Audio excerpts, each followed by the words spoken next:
آپ لوگ سب چپ ہو جائیے، بعد میں نام کھولے گا. سب ادھر دیکھ رہے ہیں میری طرف؟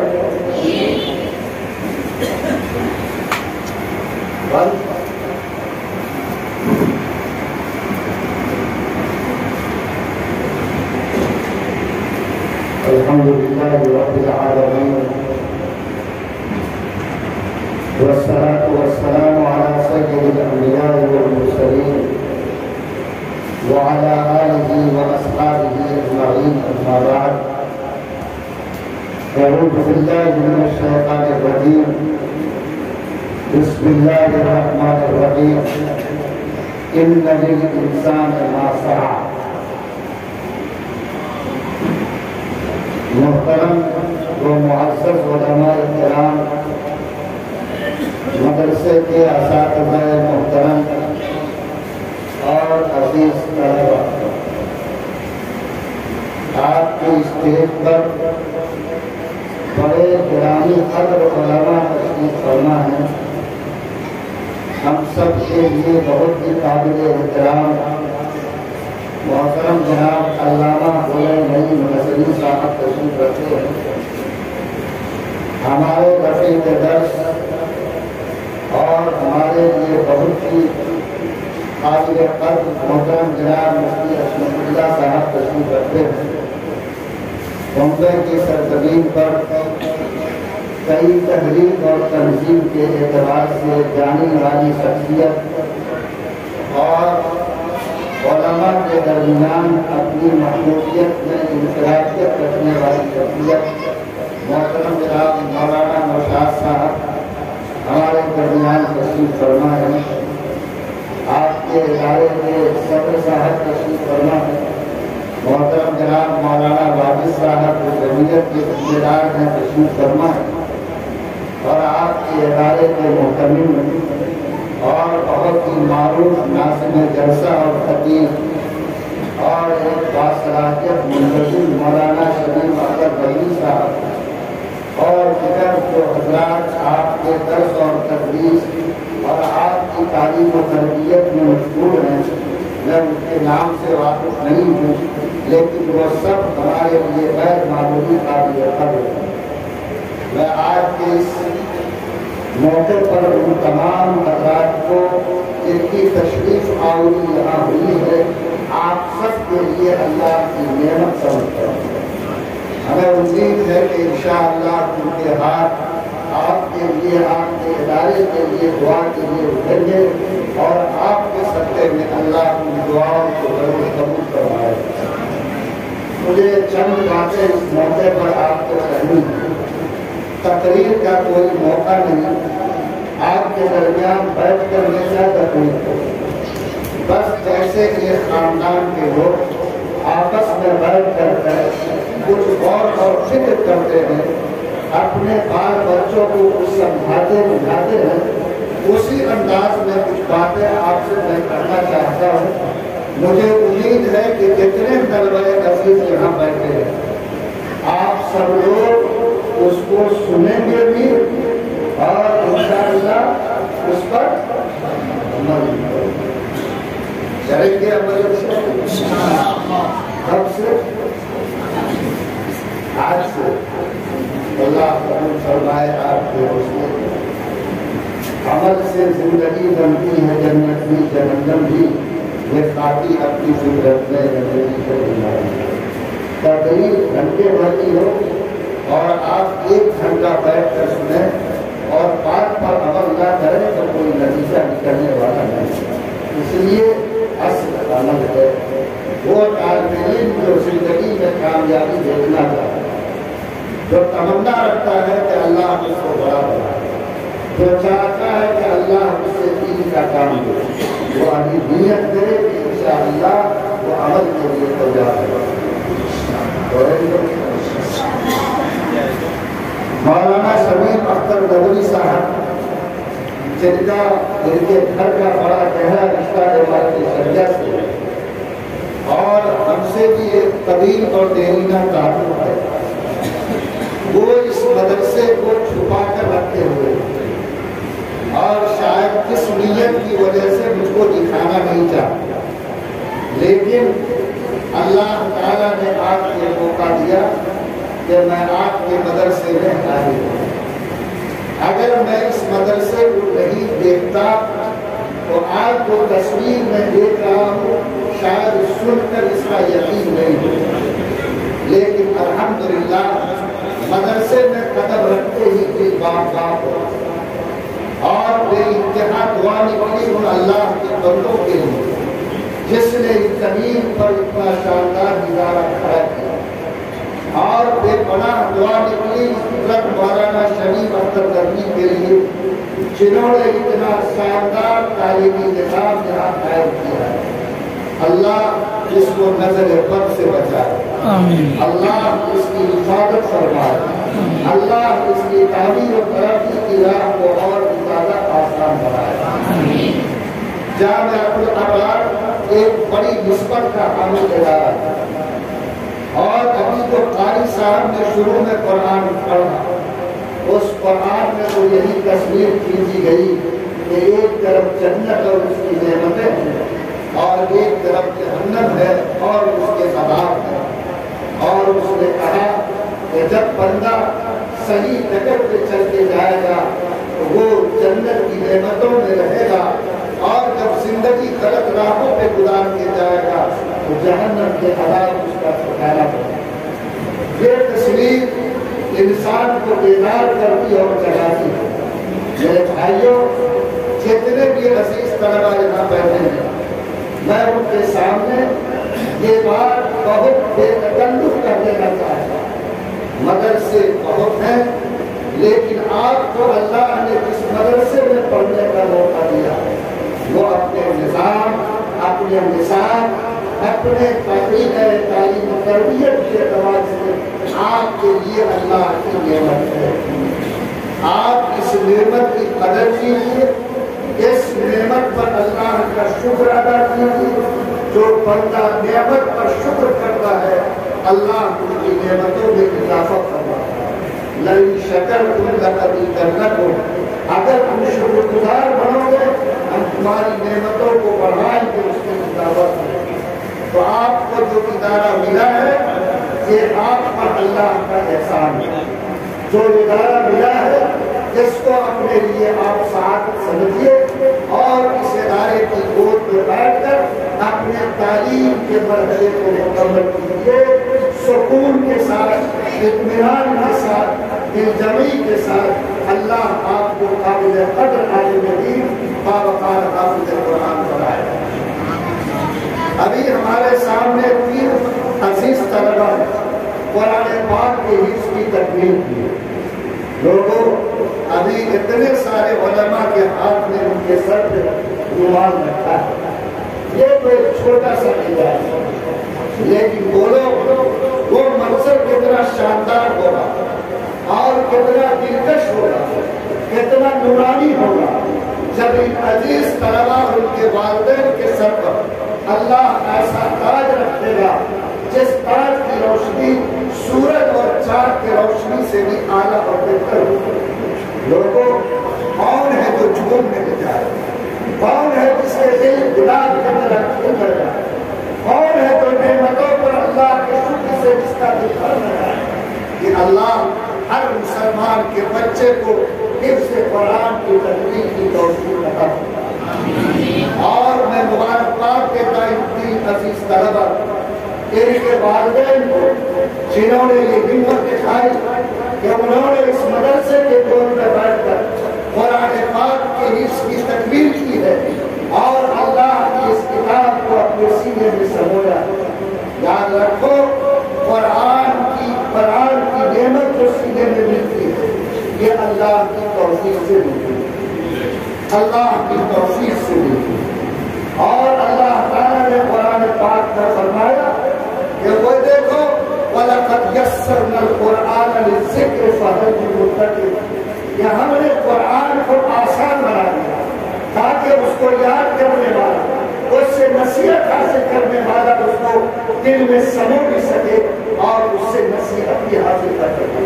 ورنہ یاد رکھو، یہ قرآن جتنی بڑی ذات اللہ کی ہے اتنا ہی بڑا مقام اللہ کی کتاب ہے۔ جلوہ اور نورانیت اللہ کی ذات میں ہے کہ حضرت موسیٰ نے ایک جھلک دیکھی تو بے ہوش ہو گئے. یاد رکھو وہی جلال اور وہی جمال اللہ کے کلام میں. لیکن آج آپ جیسا طالب علم اس کو سینے میں سمو لیتا ہے. وجہ کیا ہے؟ اللہ فرماتے ہیں کہ ہم نے اس کو آسان بنایا. آسان کیسے بنایا؟ یہ بجلی کے وائر ہے تار. دیکھو اس میں بجلی کی کرنٹ اگر موجود ہو اور اس تار کو کوئی ننگا کر دے, پلاسٹک کے کور کو ہٹا دے, وہ لوگ کوئی اس کو چھو سکتا ہے؟ فوراً وہ چل جائے گا, مر جائے گا. حالانکہ بجلی اس میں موجود ہے, وہ کبھی اس کو چھونے کی ضرورت نہیں کر سکتا.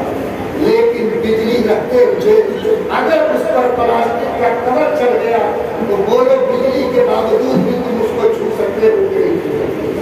خدا کی قسم یہی ہے وَلَقَدْ يَسَّرْنَا الْقُرْآنَ کہ اللہ تعالیٰ نے اپنی رحمت کا کور اپنے جلال اور جمال والے کلام پر چڑھا دیا, اور آج ہم جیسا سینہ اس کو برداشت بھی کر رہا ہے, اور ہم جیسا انسان اپنی زبان سے اس کے خلاف مطابق ہے.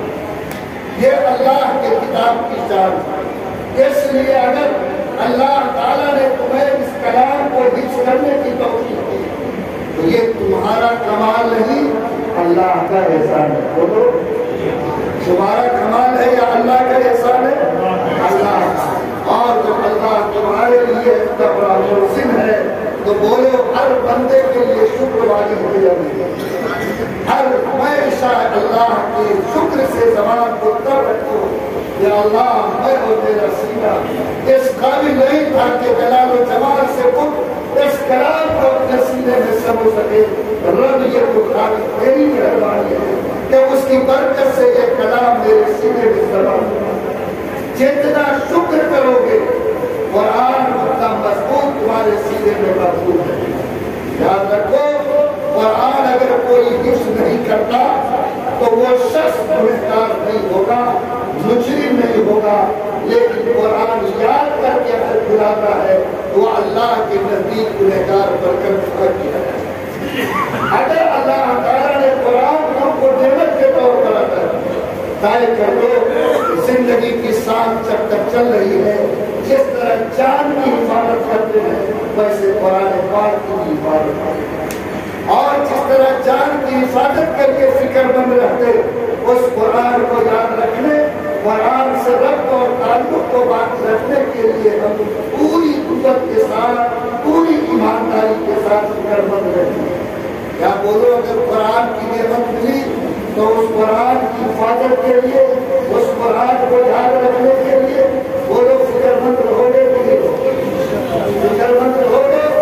اگر فکر مند رہو گے تو یاد رکھو اللہ آخرت میں جو انعام دے گا دنیا میں 3 انعام تم کو ڈرتی ملے گی. اللہ تعالیٰ فرماتا ہے کہ دیکھو اس قرآن کو ہم نے اِنَّا نَحْنُ نَزَّلْنَا الْقُرْآنَ, اللہ تعالیٰ تمہارے پاس فرما رہے ہیں کہ دیکھو یہ قرآن جس کو ہم نے زمین پر اتارا, یہ قرآن وہ قرآن ہے کہ جس بندے کے سینے میں چلا گیا ہم جس طرح قرآن کی حفاظت کرتے ہیں اس بندے کی بھی حفاظت کریں گے. حفاظت سے مراد اس کے ایمان کی حفاظت ہے. اِنَّا نَحْنُ نَزَّلْنَا الذِّکْرَ وَإِنَّا لَهُ لَحَافِظُونَ.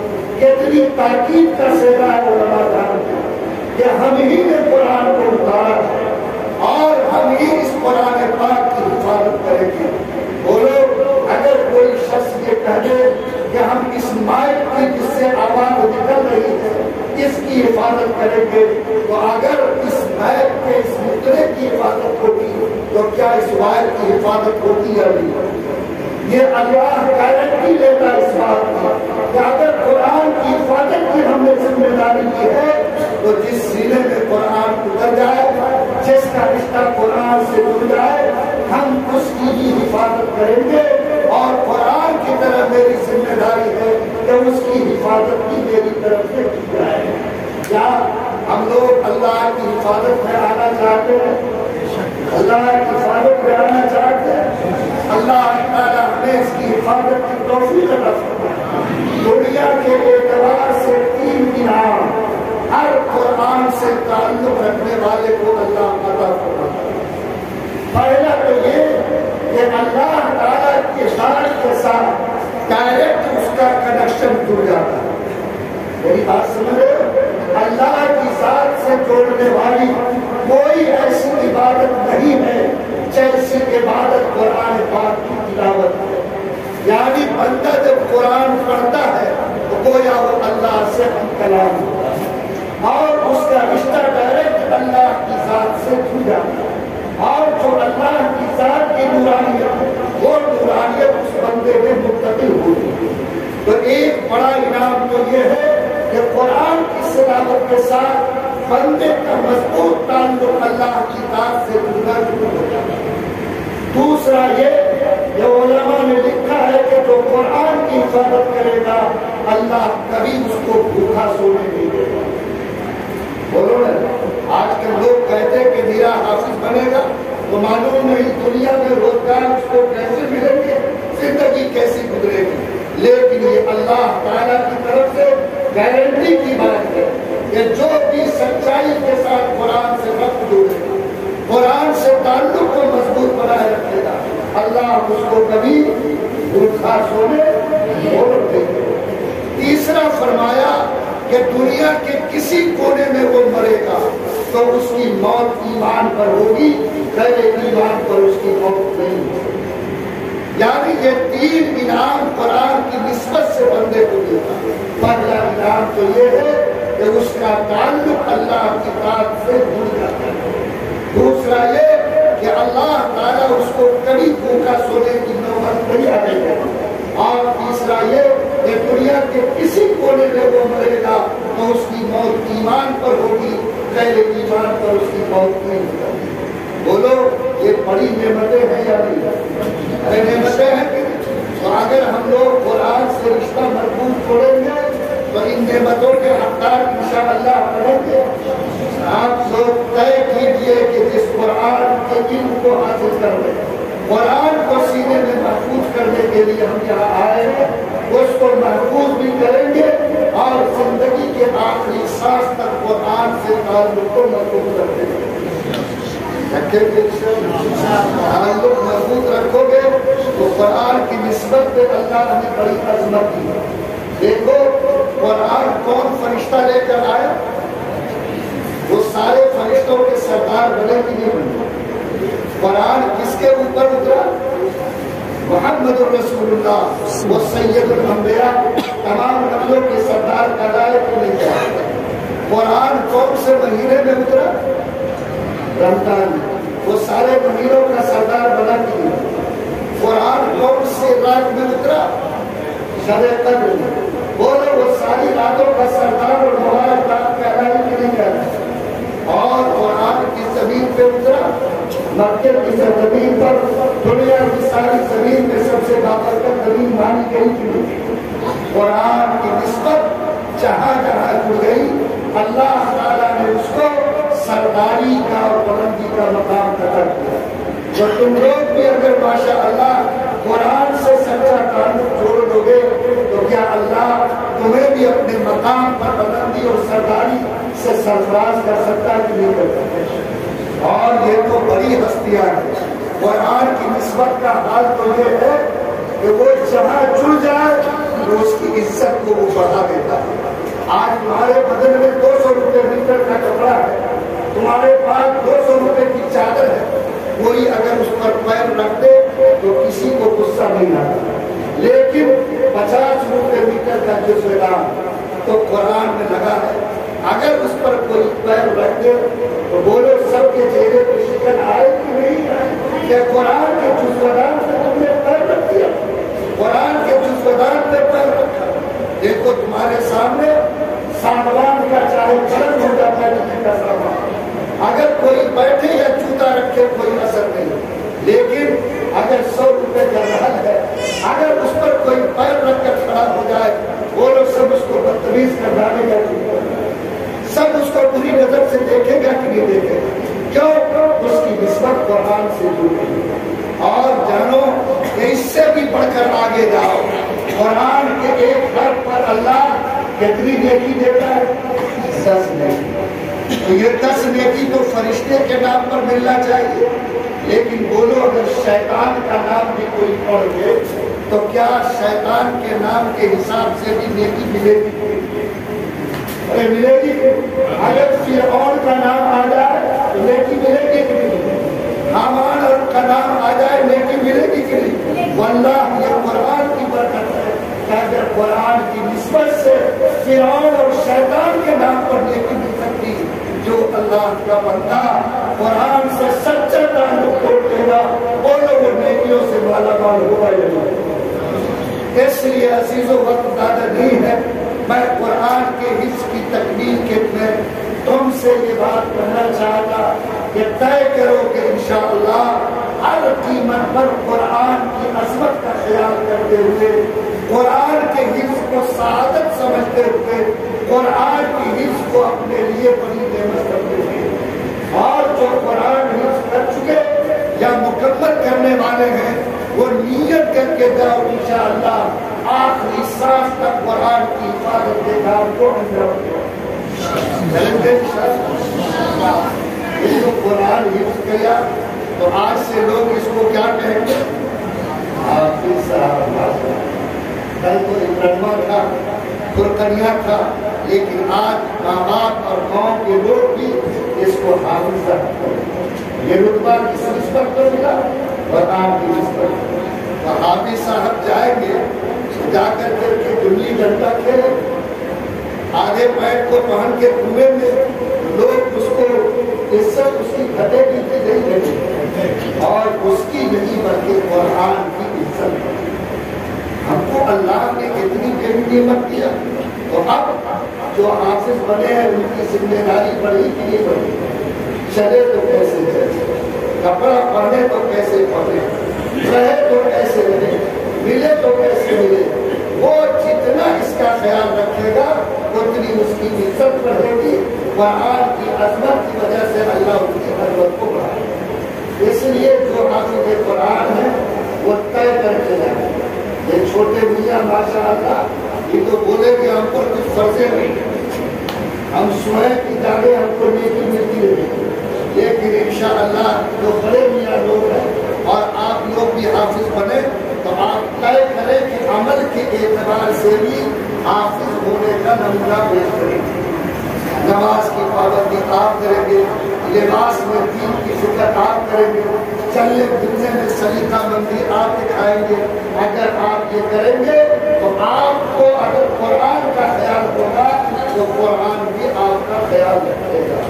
تو آپ لوگ انشاءاللہ حفظ قرآن کی حفاظت کے ساتھ قرآن پر عمل اور قرآن کی عظمت کا لحاظ رکھنے کی کوشش کریں گے۔ میں بہت خوش ہوا اس بات سے کہ ہمارے مولانا شریف صاحب وہ کام کر رہے ہیں جس کی پکار آج جدید دور میں بلند ہو رہی ہے۔ لوگ کہہ رہے ہیں کہ قرآن ہی صرف پڑھتے رہتے، الحمدللہ آج بہت سے ادارے کھل گئے جہاں قرآن پاک کے ساتھ اور بھی انگریزی اور ہندی تعلیم، اسکول کی تعلیم بھی دلائی جاتی ہے۔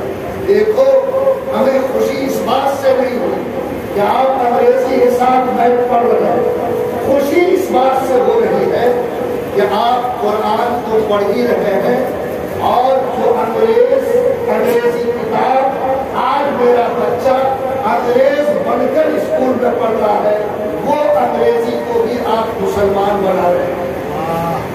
ارے بنا رہے ہیں کہ نہیں بنا رہے؟ آپ ٹوپی اور کرتا پہن کر آپ اس لباس محمدی میں اگر انگریزی کی تعلیم حاصل کر دے تو یاد رکھو آج انگریزی بھی آپ کے سائے میں ایمان قبول کر رہا ہے، اور اس کے سر پر بھی یہ ٹوپی ایک شہادت کی پٹی بن کر انشاءاللہ چلتی ہے۔ اس لیے میں مولانا کو، یہاں کے انتظامیہ کو سوگوار مبارکباد دیتا کہ آپ نے جو سسٹم چالو کیا ہے، آپ قرآن کی تعلیم بنیادی فرض ہے آپ دے رہے ہیں، آپ دنیا کے اعتبار سے جو لازمی چیز ہے آپ اس قدر پہ چلا رہے ہیں۔ حافظ قرآن کو محنت کی جو عادت پڑ جاتی ہے، اگر وہ سچائی کے ساتھ 12ویں کے بعد محنت کر کے آگے بڑھے تو آج بڑے سے بڑے ڈگری کے قابل حافظ قرآن بن رہا ہے، اور تجربہ یہ بات کہہ رہا ہے کہ آپ میں سے جو حفاظ کرام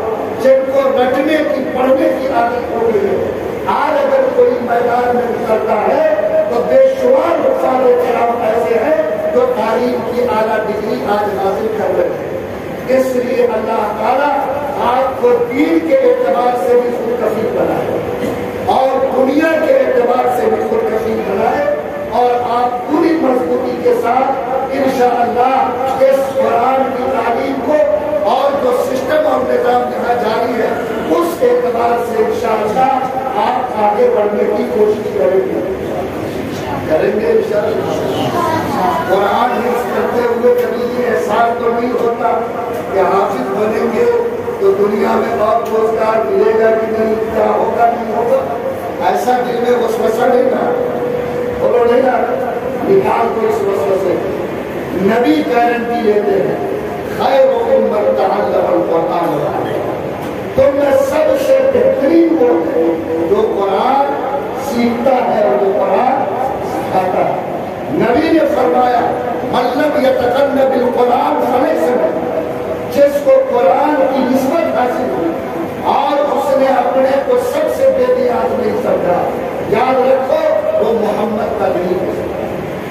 یعنی اتنی بڑی نسبت ہے قرآن, تو کبھی نظر کو نیچے مت رکھنا کہ یہ قرآن پڑھنے والا میں ٹوپی پہن کر اور کرتا پہن کے چل رہا. یاد رکھو ہمیشہ اپنے سر کو پر رکھنا کہ اور تعلیم کی نسبت بہت دور جائے گی اور امریکہ تک جائے گی, اس قرآن کی تعلیم کی نسبت عرش تک پہنچتی ہے کہ اور یہ مدینے کے آقا جناب محمد رسول اللہ صلی اللہ علیہ وسلم کے ساتھ سے جاتی ہے. اور کیا یہ حدیث نہیں ہے کہ جو صدق دل کے ساتھ علم قرآن سیکھتا ہے فرشتے اس کے لیے بن جاتے ہیں, سمندر کی مچھلیاں ان کو دعائیں دیتی ہیں اور سراخ میں رہنے والی چونٹیاں بھی ان کے لیے رب سے رحمت کی بھیک مانگتی ہیں. اس کے لیے بھی بشارتیں ہو, ان کا سر ان کا دل ہمیشہ اس بات کا خیال رکھتے کہ میں سب سے بڑی کتاب کا علم حاصل کرنا ہوں, سب سے بڑی کتاب کا علم, سب سے جو ہمارا خدا ہے اس کے کلام کا علم, سب سے بڑے پیغمبر پر جو کتاب اتری اس کا علم. جب یہ احساس ہوگا تو کبھی نگاہ جھکے گی, مرغوب نہیں ہوگی, کم تر اپنے کو نہیں سمجھے گے. انشاءاللہ جو اللہ نے ان کو شان دی ہے اس شان کے اعتبار سے تو اس زمین پر جینے اور رہنے کی کوشش کرو. بولو ہمیشہ دل بلند رہے گا کہ نہیں رہے گا, حوصلے اونچے رہیں گے کہ نہیں رہیں گے. اپنے کو سب سے مبارک ترین انسان سمجھو, اپنے کو سب سے سعادت مند انسان سمجھو, اپنے کو سب سے خوش نصیب انسان سمجھو. اللہ یہ شعور تمام عزیز طلبا کو نصیب کرے. ہمارے سامنے ابھی انعام تقسیم کیے اور آپ میں سے بہتوں نے آ کر کرم جوشی کے ساتھ انعام دیا. یہ انعام کے جو پروگرام ہوتے ہیں وہ کس لیے ہوتے ہیں؟ آپ کے حوصلوں کو بڑھانے کے لیے, آپ کو اڑان کو تیز کرنے کے لیے, آپ کے جذبہ محنت کو فروغ دینے کے لیے. سمجھو ہمیشہ انعام چاہے کوئی بھی ملے کبھی چھوٹا نہیں ہوتا. ایک کاغذ کا ٹکڑا اور ایک قلم بھی اگر تم کو دیا جائے تو یہ سمجھو کہ یہ ہمارے لیے سب سے بڑا انعام ہے. اس لیے کبھی بھی انعام کے تعلق سے یہ ذہن میں نہیں آنا چاہیے کہ انعام بڑا اور چھوٹا ہوتا ہے. ہمیشہ یا خیال رکھو انعام جیسا بھی ہو انعام ہوتا ہے. بولو خیال رکھو انعام جیسا بھی ہو انعام ہوتا ہے. اس کو اپنے لیے ترقی کی سیڑھی بناؤ. اور آج اگر اول پوزیشن لائے ہو تو کوشش کرو کہ پورے مدرسے میں ٹاپ ہو, پورے ممبئی میں جب مقابلہ ہو تو اس میں اول ہو. جو سیکنڈ آئے وہ چاہے تھرڈ آئے, جو تھرڈ آیا وہ سوچو کہ ہم اس سے آگے بڑھیں. اور جن کو کوئی پوزیشن نہیں آ سکی وہ سر جھکاؤ نہیں, حوصلے کو بلند کرو. گرتے ہیں شہ سواری میدان جنگ میں وہ کس کیا لیے جو گھٹنوں کی وجہ. وہ لوگ دوڑتے ہی والا گرتا ہے کہ نہیں گرتا ہے, گرتا ہے کہ نہیں گرتا ہے. تو وہ گر کے پھر سمجھ جائے بولنے والے سے بھی آگے نکل جاتے ہیں. وہ نکلتا کہ نہیں نکلتا؟ اور تجربات نے اس بات کو ثابت کیا. اس لیے جتنے طلبا اس دوڑ میں نہیں آ سکے میں امید کرتا ہوں کہ آئندہ وہ اتنی محنت کریں گے اتنی محنت کریں گے کہ انشاءاللہ فرسٹ والے سے بھی آگے نکل جائے گا. بولو بولو شکست تو فرق نصیبے سے ہے بھلے کبھی مقابلہ تو دلے نادمان ہو. بھائی کوئی یہ نہیں سوچتا کہ ہم پیچھے رہتے. ہر بندہ اپنی ہمت کے مطابق محنت کرتا. اس لیے ہمارے مولانا شمیم جمع ہو جائے گا. جب کہیں پر گرہ کھلے گی تو انشاءاللہ ہمارے چھٹے بات سمجھو. اس لیے کم سے کم 5 تقریر ایک سال میں یاد کرنے کی عادت ڈالو. کسی بھی موضوع پہ تقریر یاد کر لو. جو کتاب میں ملی ہے اسی کو رٹ لو. اسی سے تمہارے پاس میٹیریل جمع ہو اور مواد جمع ہو اور اسی سے تم کو ماشاء اللہ آگے بڑھنا ہے. یہاں تو قاری حنیف صاحب کی بھی زیارت ہوئی ماشاء اللہ اور دیکھا کہ نہیں کوئی کسی انداز اچھی بات ہے. آج کل تقریر سیکھنا اور آسان ہو گیا. اب تم لوگوں کو موبائل کی اجازت ہے. ارے مدرسے میں ہے اجازت نہیں, گھر میں تو چھٹی نہیں دیتے. اگر جاؤ کبھی تو آج جس مقرر کی تقریر چاہو فوراً یوٹیوب پہ آ جاتی ہے کہ نہیں. اب آپ جس کو پسند کرتے ہیں جس کے انداز نے آپ کو متاثر کیا اس کی 2-4-10 تقریر سنیے. ان کے اسٹائل اور انداز آپ کو آ جائے. آپ کے پاس تقریر یاد ہے اس کو بولنا بیان کرنا آپ کے پاس یاد آ جائے. اس لیے آپ کوشش کیجئے کم سے کم 5 تقریر آپ سال میں ضرور یاد کریں. اور جہاں موقع ملے تقریر کرنے کی عادت ڈالو. میلاد جمعہ میں کبھی شرماؤ نہیں کبھی ڈرو نہیں. جو ڈر گیا وہ کبھی خطیب نہیں ہے. اگر ہمت حوصلہ جو سامنے میں ہے اس کو یہ سمجھو کہ میں سب سے زیادہ جاننے والا ہوں, تب جا کر تم صحیح طور پر مقرر بن سکو. تو تم لوگ جتنے طلبا آج ہمت کر رہے ہو وہ تقریر یاد بھی کرنی ہے اور تقریر کی مشق بھی کرنی ہے. ارے تقریر کی مشق بھی کرنی ہے. جتنی تم تقریر کرو گے بولو گے تم کو اتنی زیادہ زبان تمہاری کھلتی چلی جائے گی. تقریر کرنے والا جب تقریر کرتا ہے یاد رکھو 3 چیزیں اس کے سامنے آتی ہیں. ایک ہوتا ہے کہ اس کا ذہن جاتا ہے کہ جس موضوع پر بولنا ہے وہ میٹیریل نہیں جاتا. دوسرا اس کے سامنے آتا ہے کہ وہ آدمی جو بول رہا ہے اس کا تلفظ درست ہے کہ نہیں. اور تیسرا یہ کہ جس انداز میں وہ کھڑا یا جہاں وہ ہے وہ اس حیثیت کے مطابق بیٹھا یا کھڑا ہے. یہ 3 خوبیاں جب پیدا ہوتی ہیں تو پھر جا کر آدمی کے اندر مقرر کی خوبی آتی ہے. اگر تمہارے پاس تقریر کمزور یاد ہے تو تم اس ٹائم کو ٹھیک نہیں کر سکو گے. اس لیے کہ تمہارا دماغ ادھر اٹکے گا کہ کہیں ہم بھول نہ جائیں اور یہاں تم کیسے کھڑے ہو یہ نہیں. اس لیے تقریر کو پختہ یاد کرو جیسے قرآن کی آیات کو یاد کرتے. تب تمہارا دھیان جائے گا کہ میرے بولنے کا انداز میری زبان یہ سب درست ہو جائے پھر تم ایسا کر سکو. اگر تم تقریر کرنے کے لیے کھڑے ہو تو مقرر سہارا نہیں دے. اب آپ کے سامنے رکھا ہوا ہے تقریر کرنے کے لیے تو آپ اسی کے اوپر ٹیک لگائے. یہ تو بوڑھوں کا کام ہے.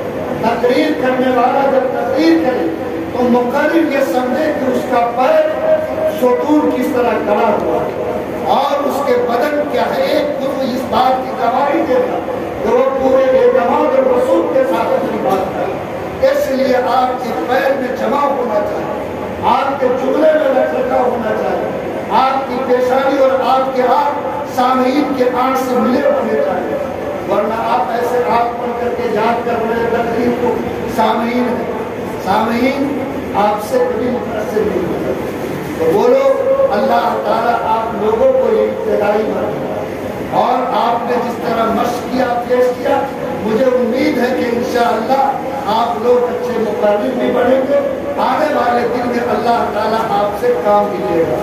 گزارش ہے کہ ایسے مقابلے میں ہمت سے حصہ لو. بولو لو. اگر انعام آیا تو شکر ادا کر کے آگے بڑھو. اگر نہیں آیا تو آئندہ آگے بڑھنے کی کوشش کرو. جس کا ذوق جس طرح کا ہے اس کے مطابق اپنے آپ کو محنت کر کے آگے بڑھاؤ. کریں گے اللہ تعالیٰ آپ تمام طلبہ عزیز کو پورے طور پر جو آپ کے ارمان اور آپ کے تمنا ہے اللہ اس کو پورا کرنے کی توفیق عطا. ہمارے درمیان مدرسے کے ذمہ داران بیٹھے ہوئے ہیں, اساتذہ بیٹھے ہوئے. میں آپ کے سامنے دو بات اور عرض کرنا چاہتا ہوں کہ یہ جو آپ نے مدرسے کا سسٹم بنایا جس کے بارے میں نے کہا کہ دل سے مسرت ہوں, یاد رکھیے اگر یہ دلی کی سرکار لنگڑی نہیں ہوتی تو اب تک ملک میں ایک نیا طوفان ہو چکا ہوتا. اور یہ جو 2020 کی تعلیمی پالیسی ہے انہوں نے اس کو اتنا زیادہ خطرناک بنایا ہے کہ خالص مدرسے کے نظام کو چلانا آج کی تاریخ میں بھی مشکل بن گیا ہے. دیکھو اس 2020 کی بنیادی جو پالیسی تعلیم ہے اس میں سرکار نے باقاعدہ ہائی کورٹ میں مقدمہ کیا کہ یہ جو مدرسے والے مدرسہ چلاتے ہیں خالی قرآن پڑھاتے ہیں, دینیات پڑھاتے ہیں, یہ قانونی اعتبار سے ملک کے 2020 کی تعلیمی پالیسی کے اعتبار سے روزانہ 2.5 گھنٹے کی سنوائی اس موضوع پر ہائی کورٹ میں. اور ہائی کورٹ والے نے پوچھا کہ ان کو تو سنویدھانک اختیار حاصل ہے کہ یہ اپنی مرضی کے حساب سے مذہبی تعلیم دے سکتے ہیں, یہ ان کے بال بچے بال ہو رہا ہے. تو کورٹ نے اور وکیل نے جو اس کے سامنے ترک رکھا وہ یہ کہ یہ بچہ تو ان کا ہے لیکن یہ ناگرک ہمارے دیش کا ہے. جیسے ان کو اپنے بچے کی فکر ہے کہ وہ کس طرح کا ہو ویسے حکومت کی ذمہ داری ہے کہ وہ ایسا ناگرک تیار کرے جو حکومتی مرضی کے حساب سے. اس لیے اب یہ بات بھول جائیے, جس دن یہ سرکار چاروں پیر پر کھڑی ہوگی آپ کے لیے مشکل ہو جائے گا, آپ کے رخ پر ادارہ نہیں چلا سکتے. اور اسی لیے دارالعلوم دیوبند کو بھی اپنی پالیسی میں تبدیلی کرنی پڑی اور آج دارالعلوم دیوبند میں بھی میٹرک اور 10ویں کے امتحان دلانے کا انتظام کیا گیا. اور سنو, تم چاہے حافظ بن جاؤ, چاہے مفتی بن جاؤ, چاہے عالم بن جاؤ, کتنے بڑے ڈگری تم کو مل جائے, اختر کنواں سے مل جائے, امدادیہ سے مل جائے, سرکار تم کو پڑھا لکھا تسلیم نہیں کرے. تم لے کے جاؤ اس کو پاسپورٹ آفس میں, سرکار تم کو ان پڑھ لکھے گی, تم کو پڑھا لکھا تسلیم نہیں کرے. اب ایک لڑکا حافظ قرآن بنا, مفتی بن گیا, اور دیش میں آج کی جو جاہل بڑھتے سرکار کے رجسٹر میں ہے بولو یہ ہمارے لیے افسوس کی بات ہے. تو آج جب اللہ تعالیٰ نے اور اللہ کے رسول نے مجھے یہ گارنٹی اور ذمہ داری دی کہ میں اگر تعلیم حاصل کروں تو میرے لیے کوئی ایک روح نہیں بنایا بلکہ اللہ تعالیٰ نے ہم جیسے مسلمانوں کو, انسانوں کو آدم کا جانشین بنایا کہ نہیں بنایا. آدم کے جانشین ہو کہ نہیں, اور آدم علیہ السلام کو اللہ نے علم دیا تھا بولو, اور اسی بنیاد پر فرشتوں سے سجدہ کرایا. وہ کون سا علم تھا؟ ایک علم. اللہ فرماتے ہیں وَعَلَّمَ آدَمَ الْأَسْمَاءَ كُلَّهَا, اللہ نے پوری کائنات جس کا آدم کو خلیفہ بننا تھا اللہ نے آسمان سے لے کر زمین تک سارے علم کو آدم کے سینے میں ڈالا. بولو جو سارے علم آدم کو ملے اور ہم آدم کی اولاد, تو میری ذمہ داری کہ ہر علم تک پہنچنا ہے یا نہیں؟ بولو پہنچنا ہے کہ نہیں؟ تو یہ جو آج آپ لوگ یا ہم لوگ سوچتے ہیں کہ یہ قدر چلنے والی نہیں. اس لیے میں اس مدرسے کے ذمہ دار کو بالخصوص مبارکباد دیتا ہوں اور تمام مدرسہ چلانے والوں کو اس بات کی طرف متوجہ کرتا ہوں کہ اگر ان بچوں کو آنے والی تاریخ میں آپ ملک میں پڑھا لکھا دیکھنا چاہتے ہیں تو تعلیم قرآن, تعلیم دین کے ساتھ چاہیے جس کی بنیاد پر یہ نسل کل تعلیم یافتہ کے دوسرے میں کھڑے. اور اگر آپ نے انتظام نہیں کیا تو یقین مانیے کہ آج کے بارے میں ہم سے بڑا کوتا نظر دوسرا نہیں. میری بات سمجھ میں آ گئی ہوگی ذمہ داروں کہ آج کے ڈیٹ میں سرکار اس تعلیمی پالیسی کی بنیاد پر یہ کردار کو اپنا رہی ہے. ابھی آسام میں 700 مدرسوں کو اسکول میں بدلا گیا, اس کی بنیاد کے لیے. یو پی میں 400 مدرسوں پر انگلی رکھے گئے, اس کی بنیاد کے لیے. اور بھی دارالعلوم دیوبند تک کو نوٹس دی گئی, ندوے اور سہارنپور کو بھی نوٹس دی گئی جو بات ہوئی.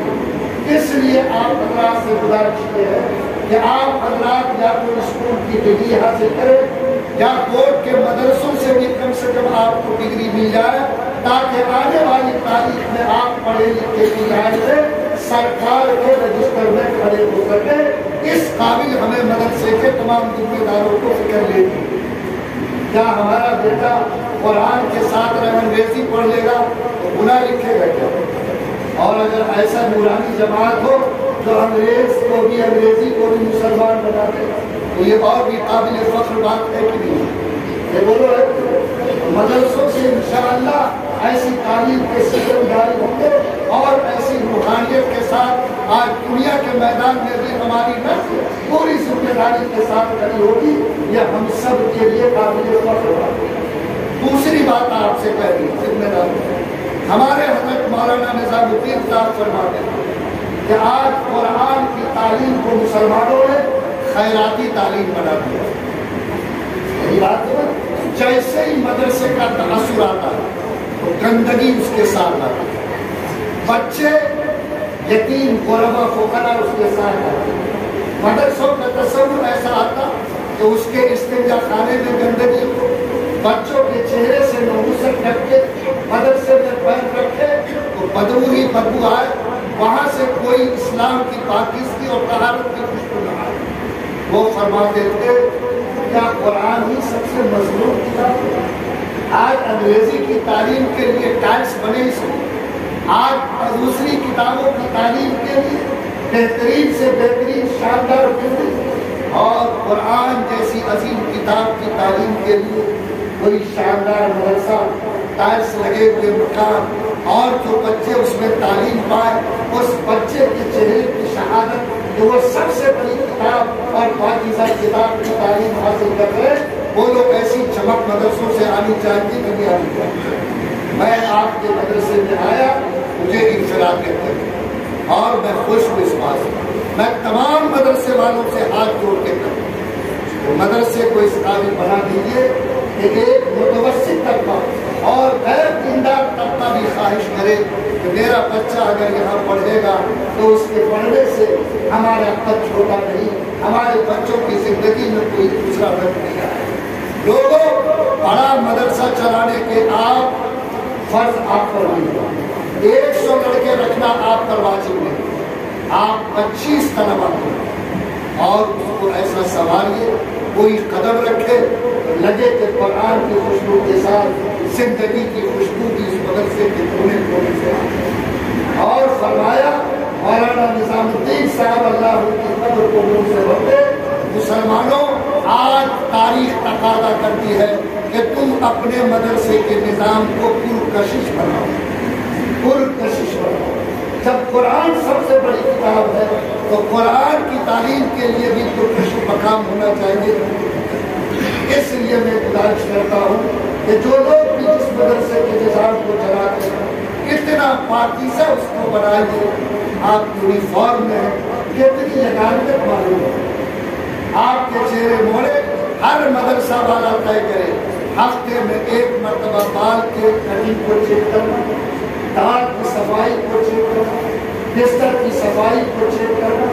یہاں ہوتا یہ ہے مدرسے میں جائیے تو مفتی صاحب آئے ہیں, استنجا کی ضرورت ہے تو ایک لیٹرین میں تالا لگا کے رکھیے تو مفتی صاحب کے لیے, باقی میں جائیے تو آدمی استنجا نہیں کرے. کیا وہ اسلام جس نے کہا کہ الطہارۃ نصف الایمان, یعنی زندگی کی جتنی نے کیا سب ایک طرح اور باقی ایک طرح, نظافت ایک طرح.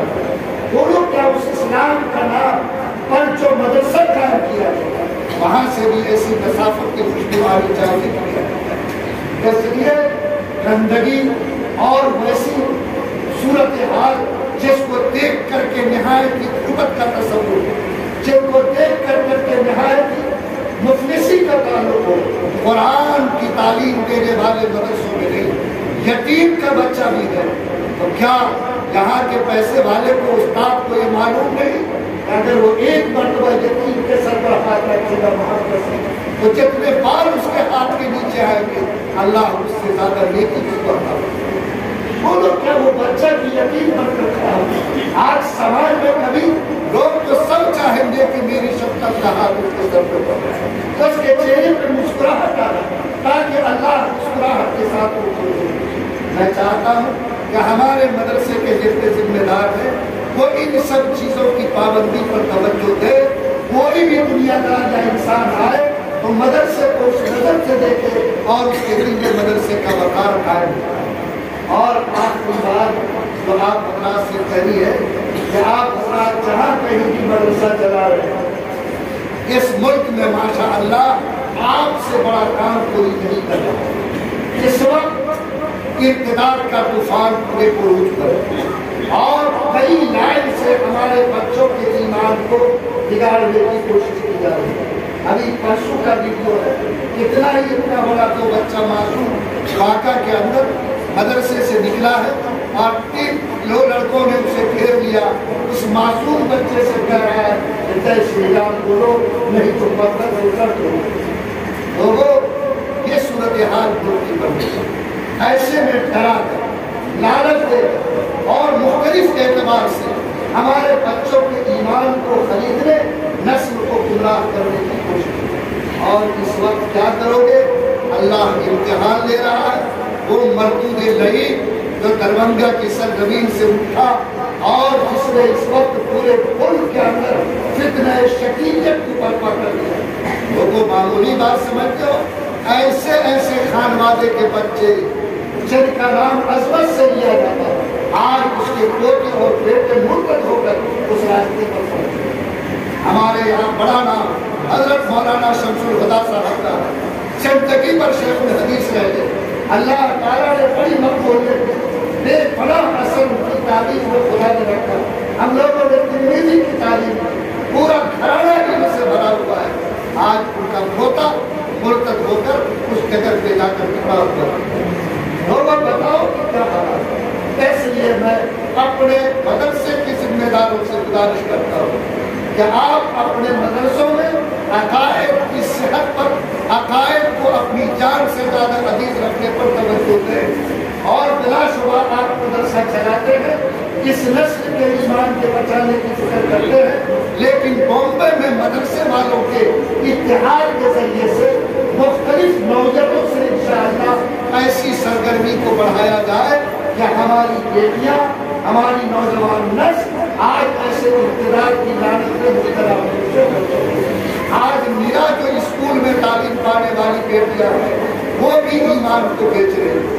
اس لیے میں اپنے تمام مدارس کے ذمہ دار، تحریر کے ذمہ داروں کو دعوت دیتا ہوں کہ آپ جلسے کرتے رہیں، اللہ مبارک کرے۔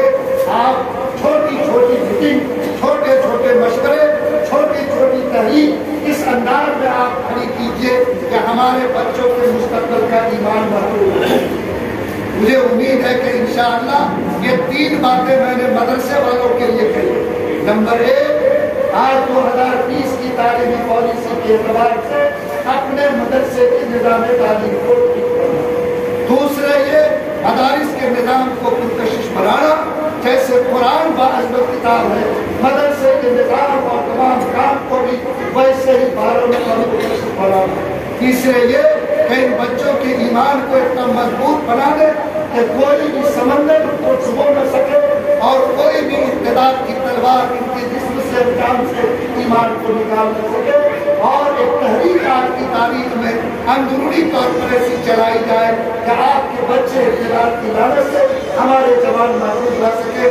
میں نے شاید زیادہ وقت لیا، 3 باتیں ہم نے ادارے کے ذمہ داروں کے لیے اور تقریر کے تعلق سے جو باتیں آپ سے کہی اور اسے قرآن کے تعلق سے بھی کہی، میں بہت شکر گزار ہوں حضرت مولانا شبیر اختر ندوی صاحب مدرسہ لوگ کا، جنہوں نے مجھے یہاں آنے کے لیے کہا اور میں ان کے حکم پر حاضر ہوا، میں آیا ہوں تو انتہا خوشی ہوئی ہے۔ انشاءاللہ اس خوشی کے ساتھ میں دعا کرتا ہوں کہ اللہ تعالیٰ اس نظام کو اور بھی اعلیٰ اور بہتر بنائے، اس کے فیض کو عالم میں فرق کرے، اور یہاں سے نکلنے والے طلباء سے اللہ تعالیٰ دین کا اور ملت کا بڑا سے بڑا کام انجام دلائے۔ ربنا تقبل منا انک انت السمیع العلیم۔